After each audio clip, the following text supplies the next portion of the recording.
देखिए आज बताते हैं सबसे पहले 108 का महत्व क्या होता है। ये 108 क्या है? हिंदू धर्म में, हिंदू पंचांग में ये बताया गया है कि 108 का एक विशेष महत्व है।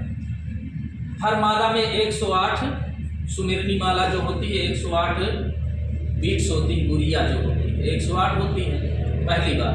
अब 108 ये क्यों रखा गया?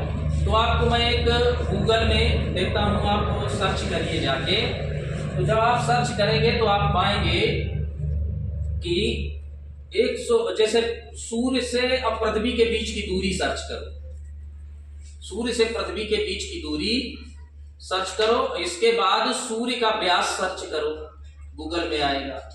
और सूर्य से पृथ्वी के बीच की जो दूरी है और जो सूर्य का व्यास है उसमें डिवाइड कर दो, भाग दे दो। भाग देने पर लगभग कितना आएगा?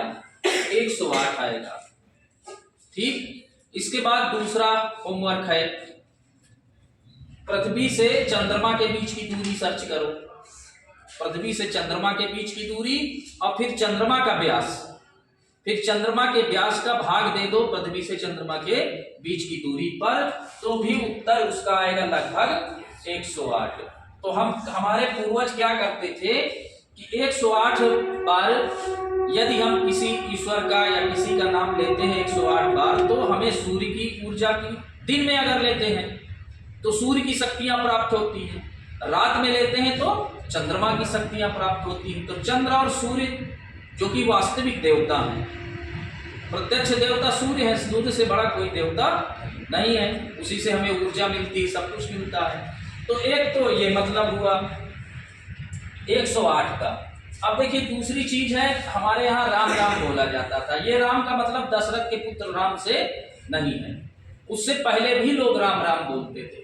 तो हमारे यहाँ राम राम बोलने का जो रिवाज था उसका मतलब भी, लोग व्यस्त रहते थे, तो व्यस्त रहने में बताया गया कि यदि आप 108 बार किसी का नाम, ईश्वर का, प्रभु का नाम नहीं ले सकते हैं तो कम से कम जो है 2 बार राम राम कहिए। इसका अर्थ क्या है?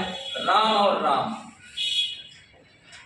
अब 2 बार, ये 27वां अक्षर है और ये मात्रा, ये दूसरा है, माँ 25वां अक्षर है। अगर इनको जोड़ा जाए तो ये 54 होता है। और 2 बार जब राम राम कहेंगे तो ये कितना हो जाता है? 108 हो जाता है। इसलिए हमारे हिंदू संस्कार में नमस्ते की जगह राम राम का प्रयोग किया जाता था। ठीक, क्लियर?